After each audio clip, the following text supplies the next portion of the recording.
Okay, I think we're ready to go now. Okay, well, we'd like to welcome everyone who's here with us tonight. We welcome those who were here last time. We welcome you back. And if you're here for the first time, we welcome you as well. We're so glad to have all of you with us tonight. And I have to say that I feel relieved with the decision in the case of George Floyd today. To me, it confirms that racial justice and racial equity can have a new narrative in the United States. So with that said, we would like to continue our series on racism, learning, dialogue, and healing tonight. And we will continue with the history of Black people in America. We'll have two presenters from the parish, Rudy Gutierrez and Gillian Parham, whom I will introduce a little later. Before going further, I would like to acknowledge that this presentation comes to you on the ancestral land of the Menominee Native American tribe, part of the Algonquin language family. We honor and thank the elders past and present for their stewardship of the land. Last week, we focused on the Catholic social teaching of the dignity of the human person, which is really the foundation of our moral teachings. And today we will focus on solidarity. This is a statement from the United States Catholic bishops.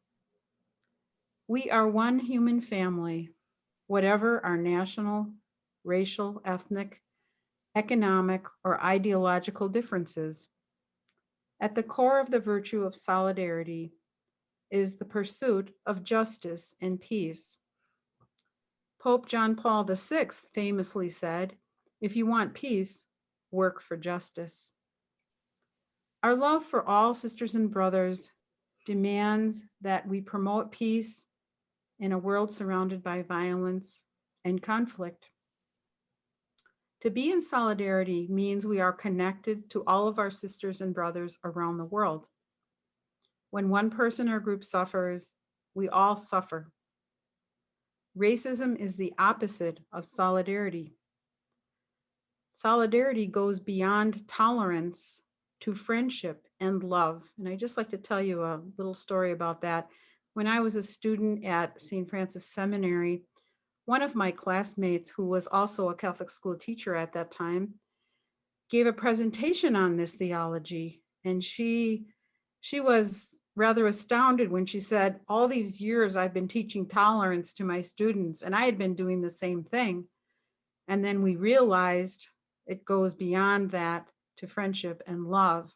So our eyes were opened at that moment. Because just to tolerate means that we put up with something or we endure something. But friendship goes a lot farther, and love as well. And in John's gospel, Jesus said, "I call you friends." In a friendship relationship, there is choice, there's mutuality, and there's deep sharing.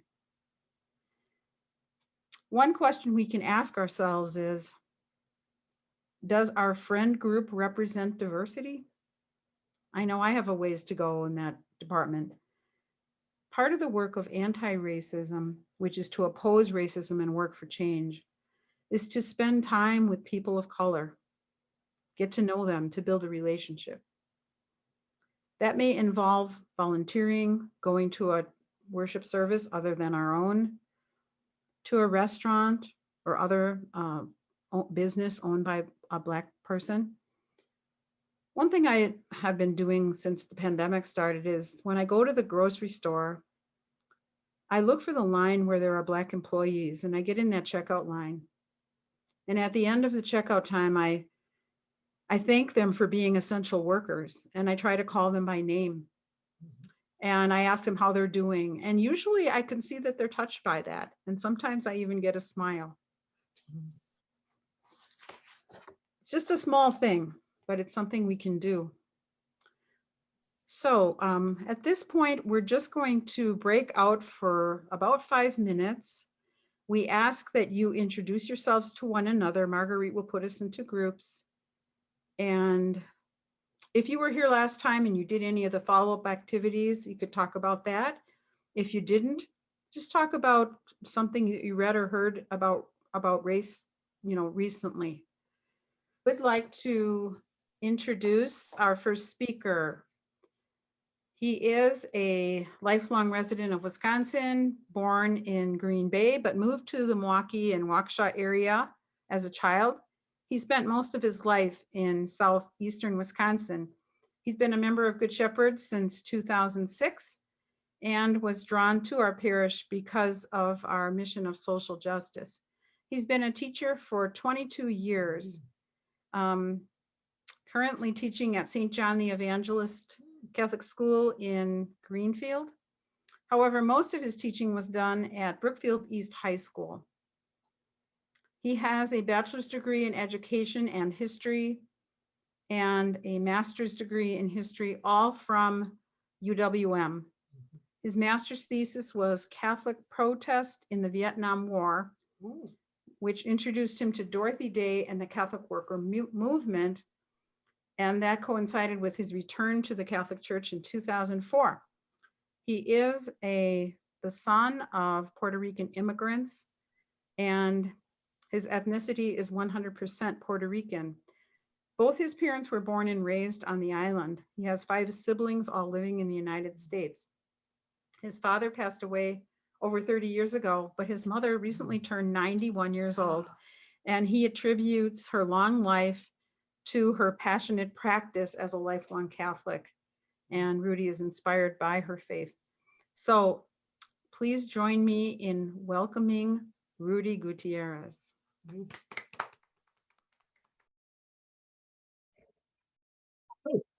Today's session is Reconstruction to Racism. Reconstruction is a period of time from 1865 to 1877. So it's right after the Civil War, because the Civil War ended in 1865. And going back to this period of time because we need to take a look at how a lot of these problems that have been in society for a while were embedded in the past. As I mentioned, here's with the slide Reconstruction from a period of time that I mentioned. Overview of the section, we'll start off with the 13th, 14th, and 15th Amendments of the Constitution.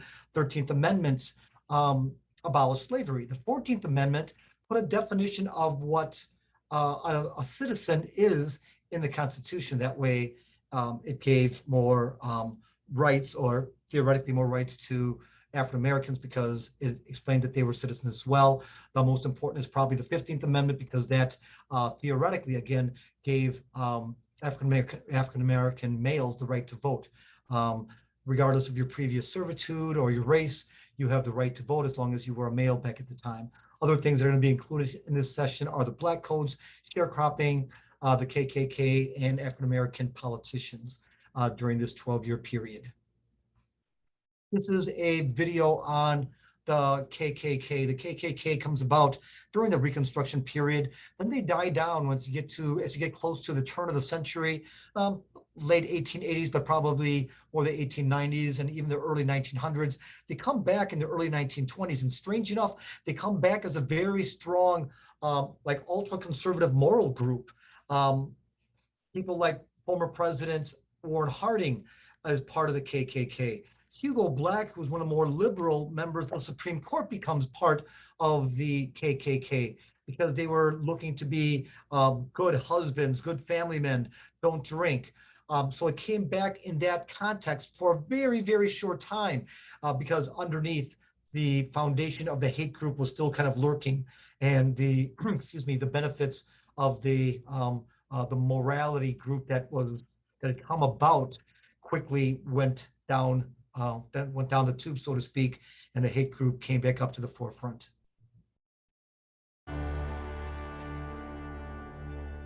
Ku Klux Klan membership soared to 4 million in the 1920s. Almost everybody that was a good citizen in the South was a member of the Klan. I think they were encouraging morality by turning the light on immorality and deceit and unfairness. It created a great deal of, I'd say, consternation and debate and so on.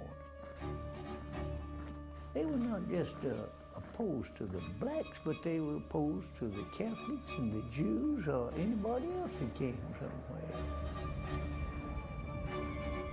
Going to people's houses and calling them out and insulting them and whipping them and things of that kind.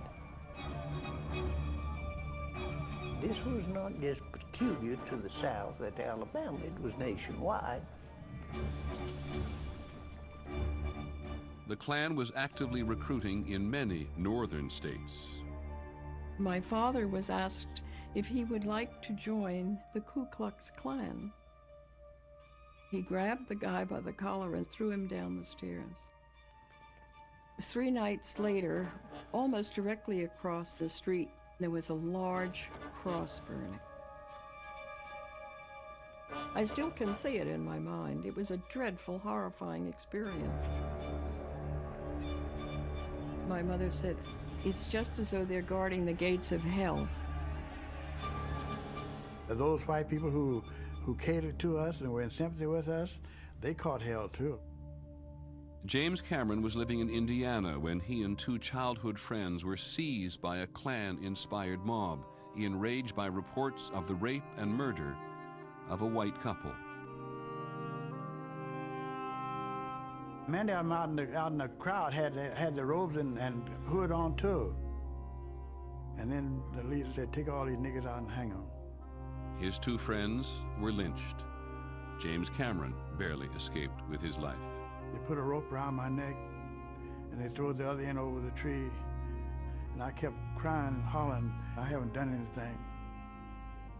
But before they could hang me up, a voice said, "Take this boy back. He had nothing to do with any killing or raping." I looked up to heaven and I said, "Lord, have mercy."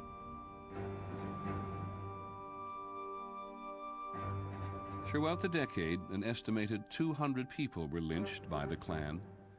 This organization, claiming to uphold the values and virtues of the past, became so powerful in the 1920s that it seized political control in 7 states. And in 1927, Klansmen marched, 50,000 strong, down the streets of the nation's capital. Clearly, the forces of 20s modernity had stirred a bitter resistance.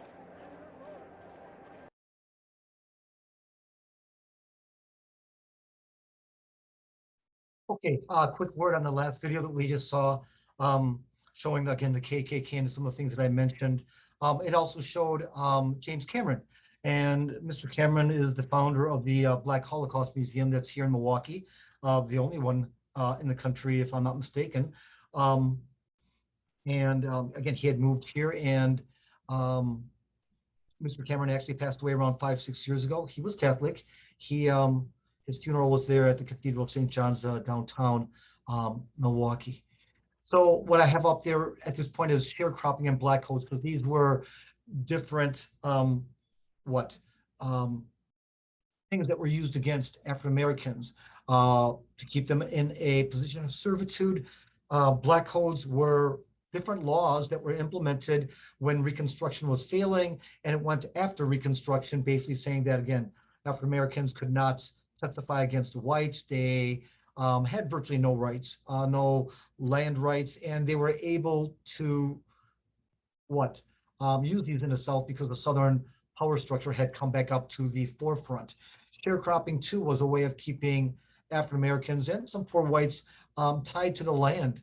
They would rent out a plot of land, and then they would have to again farm their own plot and then give X amount to the owner of the plot. The reason that was very difficult was because, they had to buy their own tools, buy everything that they needed. And since they virtually never had any money, it was bought on credit. And then the credit was used to keep African Americans in a situation of servitude. Extremely high interest rates, payments that were made that were all of a sudden lost. So things of this nature kept African Americans in a situation of servitude from the 1870s, actually up to around the 1940s. This is going to be a video that talks about the theoretical aspects of African Americans voting, the fact that constitutionally it was in there, even though they really couldn't use the vote because of violence against them. Campaign. The right to vote would also prove elusive for America's 9 million blacks. Black men could vote in theory, but in fact most were barred by white intimidation, poll taxes, and literacy tests. 85% of black Americans lived in poverty in the southern United States, segregated from whites by so-called Jim Crow laws, laws upheld by the Supreme Court that all but wiped out the freedom and equality once promised by emancipation. It is the complete denial of the American dream. They cannot go to the same schools with whites. They can't drink from the same drinking fountains. They cannot sit in the same part of a streetcar or in the same cars on a railroad. It's a horrible time. White politicians compete with each other in the South for being more, at least verbally, violent toward African Americans, and in many cases are encouraging or at least abetting actual violence.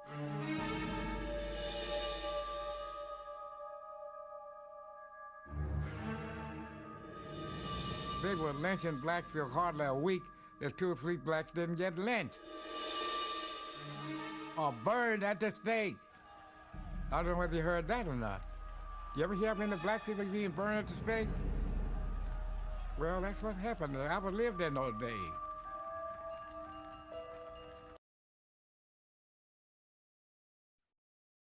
Okay, so again, that video shows a large part of the problems that were, again, occurring to African Americans in its early 1900s, going up to the 1920s, and again, the fallacy of a free society. And this particular clip is with the KKK. It's really disturbing given the fact that they were founded in around 1865, 1866, and here we are in 2021, and now you have neo-KKK, and actually a lot of the hate groups that are around these days, they really sprung up again in the 1980s. Again, these were not just threats, as we well know, the fact that they time and time again would kill and lynch different people and threaten them, and with things that you knew they would actually do. So again, extremely, extremely violent and problematic for a lot of African Americans in the South for a very, very long time. African American gains and politicians. You did have some good things that happened in the early part of Reconstruction, up to around 1870, 1871. You had Hiram Revels, who becomes a senator in Mississippi, and Blanche Bruce does as well. They start, addressing some different needs for African Americans, but this is short-lived. Little by little, the former Southern structure power people came back up to the forefront, and little by little, they were able to gain control again and basically wipe out the small gains that African Americans had at this particular time. This next video is from American History X, and I really like the video because of the fact that the person speaking is the actor Edward Norton Jr., and he speaks about a lot of things that I hear a lot from people in terms of it's been such a long time, why can't African Americans get their act together, so on and so forth. This is like around 4 or 5 years after the Rodney King beatings in Los Angeles. That's when the movie was made. So take a little look. For this fucking total son of a bitch. I mean, it blows my mind. We're so hung up on this notion that we have some obligation to help the struggling black man, cut him some slack until he can overcome these historical injustices. It's crap. This stuff you guys are saying just perpetuates it. All this liberal nonsense, everyone's turning and looking the other way while our country rots from the inside out. Christ, Lincoln freed the slaves, like 130 years ago? How long does it take to get your act together? Well, Jews have been persecuted for over 5,000 years. Are you saying that it's wrong to feel sensitive about anti-Semitism? Okay, again, and that's what I mentioned about the clip, the fact that it talks about what people think about. The fact that the Civil War ended a long time ago, that these things are ancient history, even though we see through the different problems in society, through the fact that the amendments that were mentioned before, the 15th Amendment, that they're not given to African-American males, the fact that they are kept in servitude with sharecropping, with black codes, all these different types of things. Okay, so the next slide talks about some different things. Lynching was just an appalling, super high in the 1890s, early 1900s, and the vast, vast majority of those lynchings were to African Americans in the South. Interestingly enough, a person who started addressing that was this African American lady by the name of Ida Wells, and that's noteworthy in my opinion because women were, of course, second-class citizens at that time. And the fact that she was African American, she started protesting and getting a lot of people to recognize the problems of lynching. You also have, as you get into the 19 teens, D.W. Griffith comes out with a book called The Birth of a Nation, and it turns into a movie, and it becomes a very, very prominent movie. And long story short, it basically glorifies the KKK, and it shows a very, very warped and manipulated look at the gains that African Americans made in Reconstruction. President Woodrow Wilson liked this movie very, very much. And President Wilson, for all the things he did in a positive manner for legislation, was born in the South and did not agree with equal rights for African Americans at all. As important as anything else is the 1896 decision, Supreme Court decision, Plessy versus Ferguson. Long story short, Plessy is Homer Plessy, and he has a ticket to go on a train, and when he gets to his seat, he sees that it's a very just completely rundown, awful seat, and he says, that's not what I paid for. And it basically comes down to, you can be given any seat because the ticket just tells you you have a seat. It doesn't talk about the quality of the seat. This goes to the Supreme Court saying, hey, this is, Homer Plessy saying this is discrimination. The Supreme Court basically comes back and says, as long as you're given a seat, as long as you're given something, it doesn't have to be equal. In other words, this set up the idea of separate but equal. You can have a white theater and a black theater, a white school and a black school. You can have whatever you want as long as you had a different facility. Again, this sets up for almost 60 years of what, segregated facilities and poor schools because of the Plessy decision. It basically, as I said, it basically legitimizes separate but equal. Jim Crow laws in the United States, again, these are the rules and the laws that kept African Americans from voting, from having equal rights. And again, they go all the way through the 1930s, even though they start probably around the 1980s, shortly after Reconstruction ends.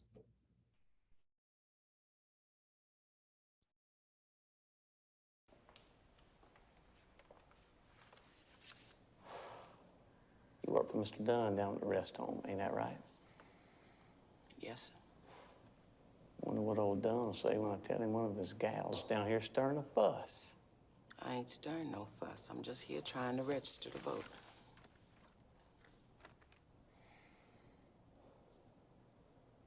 Recite the Constitution's preamble. You know what a preamble is? We the people of the United States, in order to form a more perfect union. How many county judges in Alabama? 67.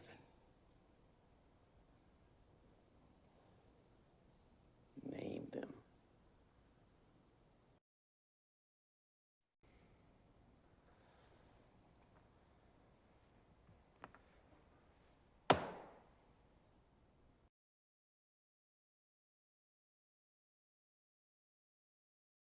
Okay, that last clip with Oprah Winfrey was from the movie Selma, and that's in the 1960s. Again, it's being portrayed in the 1960s, and it's because of the fact that, again, we were talking about the big part that needs to be understood through this whole session that I'm presenting is the fact that you had laws time and time again that were embedded in society that didn't allow African Americans the right to vote. You had poll taxes where they had to actually pay to vote.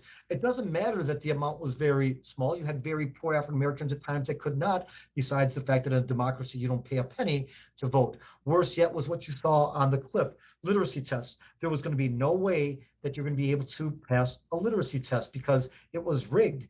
And as you saw in the clip, it doesn't matter how many correct answers that you would give, you were going to be denied.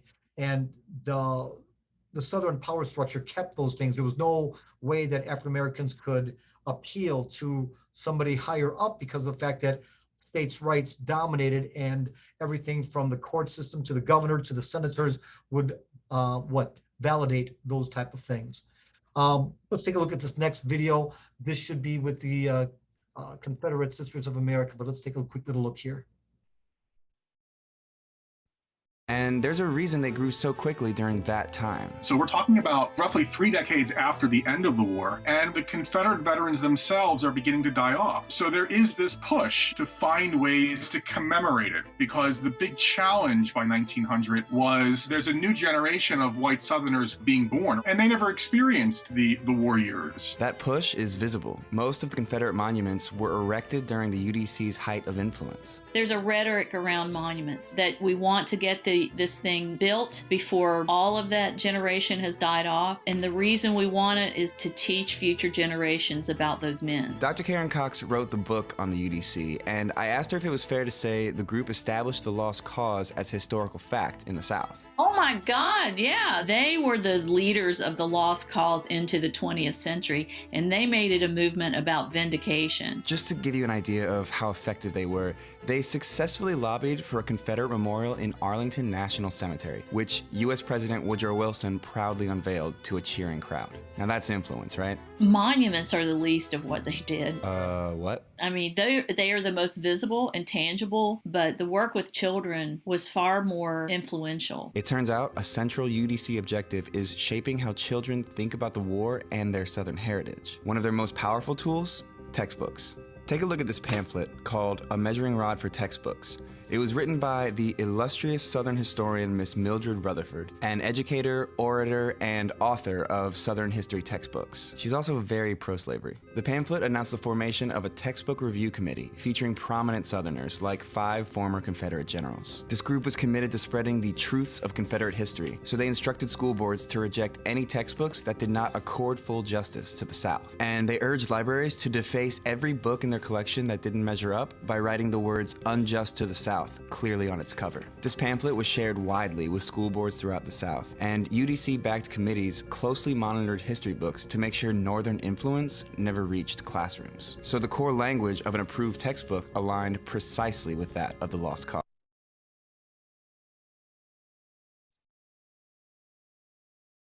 Okay, that clip of UDC, United Daughters of the Confederacy. And reason that's in is because it's showing how embedded things were, again, in the South. It starts off with talking about how when the Civil War veterans were dying off in the 1890s, this group came about and wanted to keep their legacy going on. And so they created this group that went from a dozen to a couple hundred to a number of thousands. And then they went over from monuments, as you saw the professor mention, going into education. And again, the South for the longest time, to the better part of the last century, the Civil War was not deemed as a civil war in their textbooks. It was called the War of Northern Aggression. So again, another example of how things are embedded, not in a state, but a number of different states there in the South. So again, showing how things are institutionalized, systemic, if you will. And the civil rights movement, we can take a look at the civil rights movement goes from 1954 to 1968. Those 14 years, 54 is when you have the Brown versus Board of Education case. That's when they challenge the Plessy decision that we spoke about before, saying separate but equal is unequal. And that's when you start having, that's when you're supposed to start having the integration of schools. But again, the Brown decision is only for schools. It doesn't mean in public facilities. 1955, Rosa Parks with the bus boycott. Emmett Till murder is in 1955. The Little Rock protest in 1957, when you have a Little Rock 9 with a number of different people, Elizabeth Eckford, Ernest Green, when they are attempting to integrate in 1957 at Central High School in Little Rock, and Governor Faubus of Arkansas pulls out the National Guard, and then President Eisenhower brings in the national troops, literally brings in the troops to make sure that the kids are going to be integrated. And the South sees this as a huge, undemocratic idea by President Eisenhower that we're looking at a kind of a communist rule. That's how it was portrayed. 1963 is one of the bigger events of the civil rights movement. That's when you have the Birmingham protests. That's when Dr. King is arrested. This is also when you might have seen some of these different clips of kids and protesters being having hoses put on them with the water pressure so strong that it could take off the bark off of trees.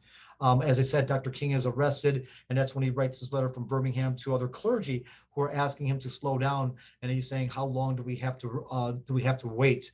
However, this protest was shown throughout the whole country, and the police violence towards the protesters, and it gave President Kennedy the event that he needed to go ahead with civil rights legislation. So he comes up with the Civil Rights Act of 1964, which stops integration in public facilities, or again, theoretically, Voting Rights Act of 1965, which is signed by, well, both of these are done by Lyndon Johnson because, of course, JFK's assassination in 1963. And then President Johnson starts talking about how we have a huge racist policy issue in the United States. And excuse me, that's when he starts the first affirmative action policies in 1965. It was mentioned before about the lost cause. And again, the lost cause is a narrative developed by the Southerners. And it's what? It's basically a manipulation of history showing that the South had a very moral cause to fight the Civil War, and that they were basically the victims of Northern aggression, of federal policies, and that they lived a very heroic life, not just in the Civil War, but throughout the post-Civil War age. In the late 1800s and in the early middle 1900s, it basically justifies all their actions, all their policies through the 1950s and the 1960s. And this last part just shows the video clips that I've shown. Feel free to take a little look at those. They're pretty worthwhile. Some other different parts that are listed here. You have some different videos that you can pull up on YouTube whenever you would like to. Finally, some other different parts that are out here that I really would recommend strongly. You have this 6 episodes, it's 2 DVDs, and it's a series called African Americans. And it's done by Professor Lewis Gates of Harvard. And they show things from the very beginning when African Americans were brought over as slaves, and throughout the ages here in United States history, all the different things that are, again, embedded in United States history. It's very, very worthwhile. It's, if I'm not mistaken, I think it won an Emmy as part of this documentary. Another one to take a look at is The Eyes on the Prize. It shows you different things in the civil rights movement, 1954 to 1968. Both of these videos can be rented from your local public library. Eyes on the Prize gives you a very up and close look at the civil rights movement and how people were talking, reacting, actual footage. That's what I really like about it. As depressing as it is, it shows you the actual footage of Southerners and what they said, what they did, what they thought of during this time of the civil rights movement. Another couple of areas that you could take a little look at is the lost cause and Southern socialites in terms of what they mentioned. We've got some links here on YouTube. A very informative movie is 12 Years a Slave. It's a great movie to see some things that happened back in the time. Be careful though, it's to me, it reminds me of the movie Saving Private Ryan, where you have to show some real things that were quite violent. And same thing happens with 12 Years a Slave. It wasn't it wasn't a tranquil time. So they show violence that can be very hard to handle at times if you do watch these sources. And that is the end of my presentation. I thank you so much for all your time. Thank you, Rudy. I learned some things, and I know that was a good review, plus added detail to it, to the whole systemic system that we have that is racist. And those were some poignant video clips that you showed as well. So let's please join me in giving Rudy a nice round of applause. Thank you. Okay, at this point, I would like to introduce our second presenter. Gillian Parham was born in Georgia. Even though her parents lived in Alabama, the Alabama hospitals were not allowing Black patients in 1962. So they had to travel to another state in order to have their baby.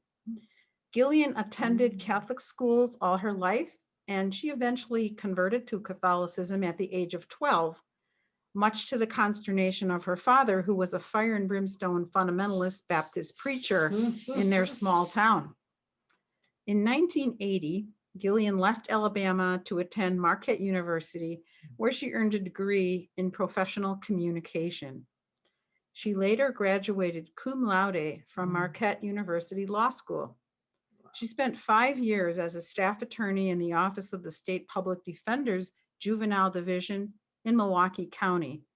Currently, Gillian is the attorney manager over the Ozaukee and Washington County Public Defender's offices, handling juvenile, adult criminal, and mental health cases. She is the mother of 2 adult sons, and she belonged to All Saints Catholic Church for over 30 years. She is a literacy tutor and English as a second language tutor, and is a current member of Good Shepherd Parish. So please join me in warmly welcoming Gillian Parham. Thanks, everyone. Can you hear me okay? Yes. Okay, I'm going to attempt to play my PowerPoint slides. I hope I can remember to share audio because I do have a couple video clips in there. So here we go, people. Cross your fingers. Where's a teenager when you need one, right? Here we go.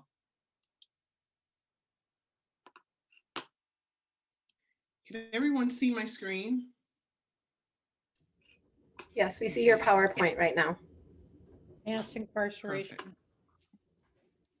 Okay, we're gonna get started. Here goes the slideshow.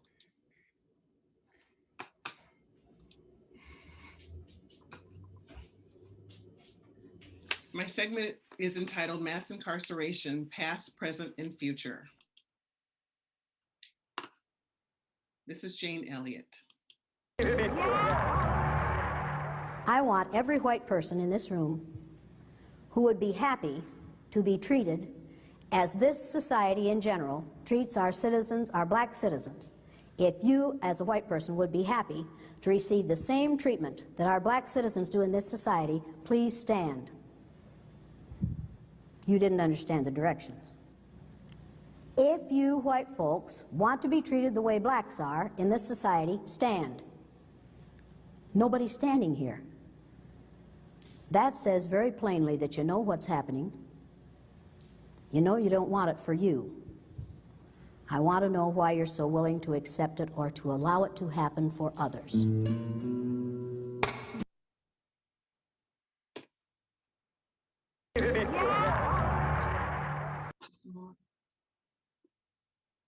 That was Jane Elliott. She's an American diversity educator, an anti-racism activist, and a lady who does not mince her words. America leads the world in incarceration, although the US population is only 4% of the world's total. We here in America account for 22% of the world's prison population. Black Americans are more likely to be incarcerated. Nationally, Black people will be incarcerated 6 times more than white people, and 3 times as likely to be incarcerated as our Latinx counterparts. So, with this statistic, I can confidently say that mass incarceration is Black incarceration. Black people are disproportionately arrested for drugs, and they get longer sentences for the same crimes. Here's an interesting fact. In my home state of Alabama, back in the 1850s, 99% of those counted as prisoners were white. By the 1870s, 85% of those counted as prisoners were Black. It begs the question, what happened? A knee-jerk response might be, well, more Black people are in prison because more Black people break the law. They have more criminal behaviors. That seems like a logical explanation, but my presentation tonight seeks to challenge that knee-jerk reaction. My premise is that Black people were ending up in prison because an entire system was created to target them, a system that was set into motion when slavery ended. After nearly 4 years of war in 1865, right before the Confederacy formally surrendered, Congress passed the 13th Amendment. It formally ended the institution of slavery, or at least that was its intention.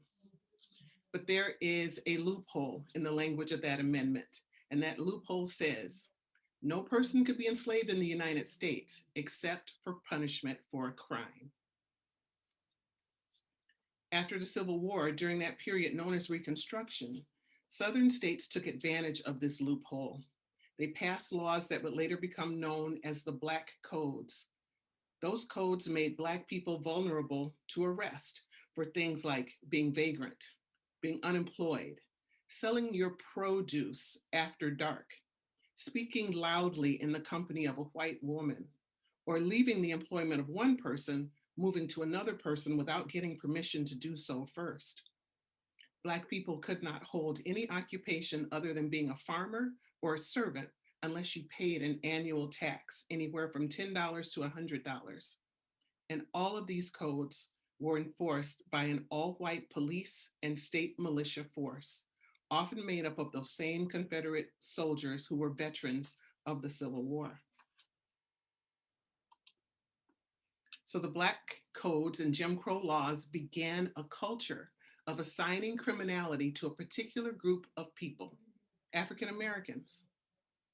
So by the end of the 1890s, many white people viewed the fact that more Black people were imprisoned as indisputable evidence of Black criminality.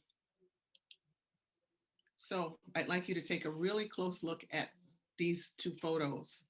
It depicts a picture of a kindly old gentleman sitting in a pretty scenic setting, dressed in finery, and he's alone with a little white girl.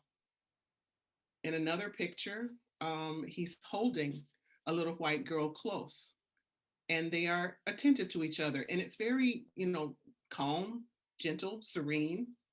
So before emancipation, Black people were depicted in literature as being naive, servile, ignorant, and in need of white guidance. This was a way of justifying slavery.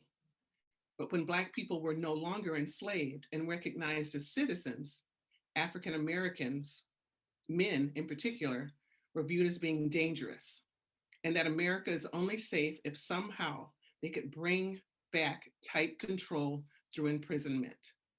So the African American male went from this portrait to this.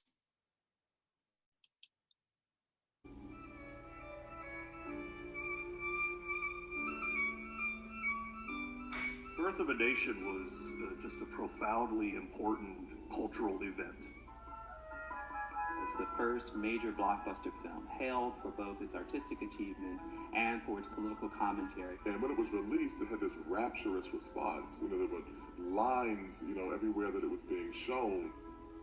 Birth of a Nation confirmed the story that many whites wanted to tell about the Civil War and its aftermath. To erase defeat and to take out of it sort of a martyrdom. Woodrow Wilson, the sitting president, had a private screening of Birth of a Nation in the White House. He calls it history written with lightning. And every image you see of a Black person is a demeaned, animal-like image. Cannibalistic, animalistic. The image of the African-American male. There's a famous scene where a woman throws herself off a cliff rather than be raped by a Black male criminal. In the film, you see Black people being a threat to white women. And as a correction, in that movie, the person portrayed as the Black criminal did not intend to rape the white woman. He had merely asked her to marry him.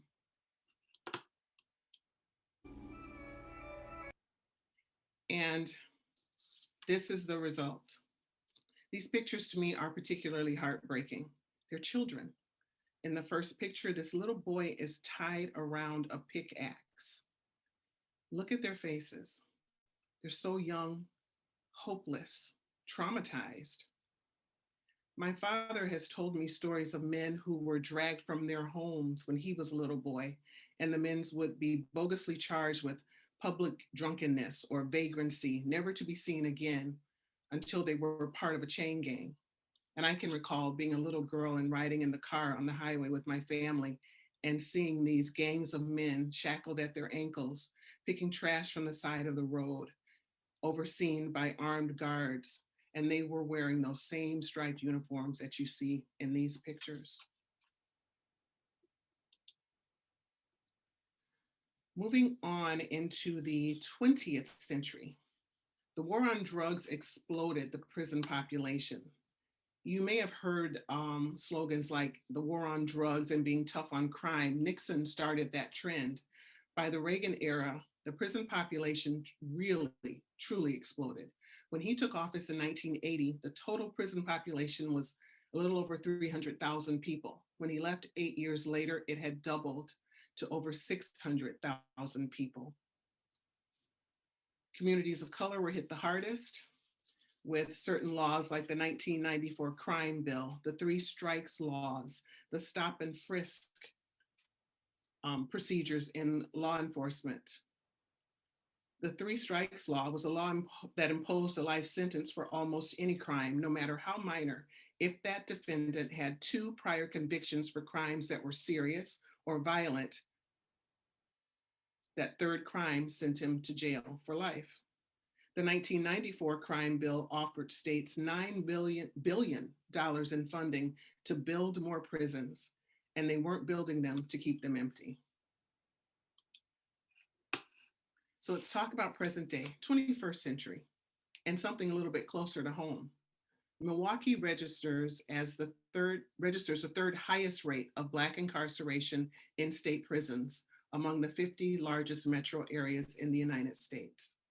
The Black prison incarceration rate in Milwaukee is even higher than that on the national level, as Blacks are 10 times as likely to be imprisoned as whites.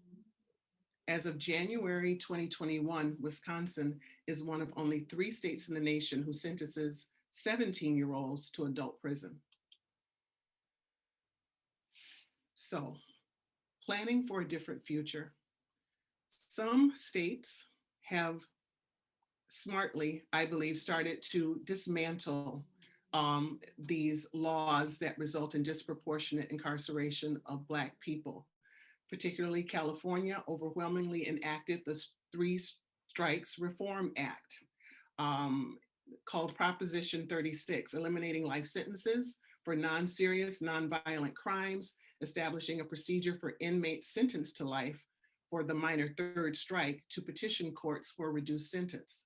There are campaigns to raise the age, no longer charging a 17-year-old as an adult offender, but keeping them in the juvenile court system. Some states have begun to decriminalize marijuana. Some are ending, well, the federal government is ending federal subsidies that promote mass incarceration. Locally, schools are starting to end the school to prison pipeline, and they're advancing 21st century policing and training officers in techniques to reduce unnecessary arrests, uses of force, and incarceration. Another way to plan for a different future is to vote. And I would add to vote in an informed manner. If people don't realize district attorneys and judges are elected positions, you want people who are smart on crime. That should be the mantra going forward, more so than being tough, be smart on crime. So voting is important for our future. And I would say for the future to remember that God loves the prisoner and his plan of salvation extends behind prison walls to those that have been condemned. Thank you for listening. I've listed my citations and resources on a separate slide that would be available for anyone interested. I've also included an activity. It's the implicit bias test administered by Harvard University. I've taken it several times, and I would encourage anyone who's got 20 to 25 minutes to spare to just take the test, and you may be surprised. You may learn some things about yourself that you hadn't known. So I will stop sharing my screen. Thank you all for listening, and thank you for your time.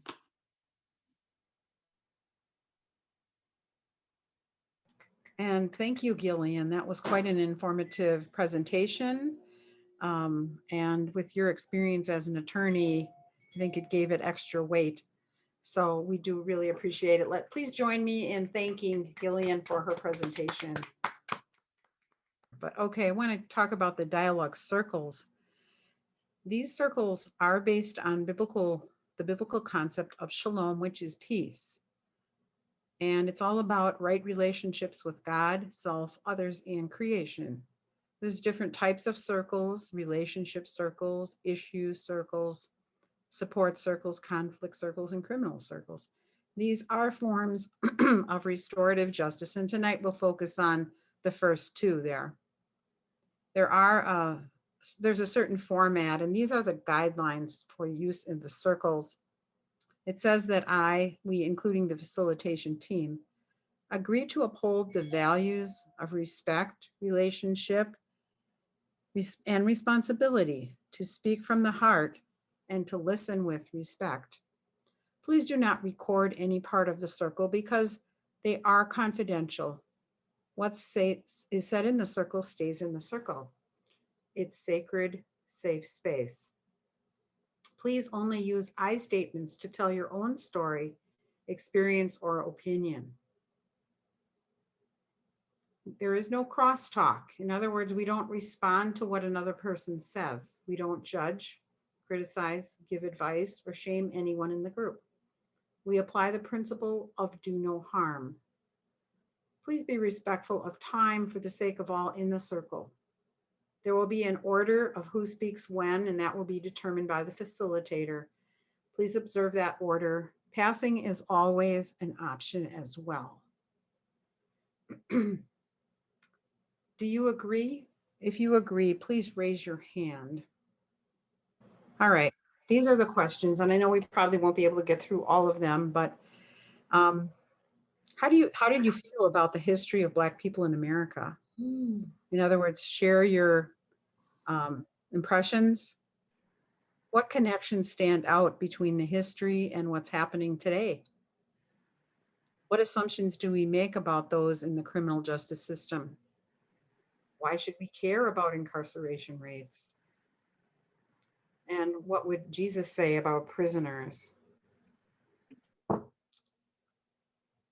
did want to say that there's a couple of follow-up activities that I'm asking Marguerite to send to you by email, and one of them was the bias test that Gillian mentioned. The other one is an article about mass incarceration in Wisconsin. I should say the criminality rates and so forth, the disparity, according to race. We would like, again, to thank our speakers, Rudy Gutierrez and Gillian Parham. And we invite you back next week.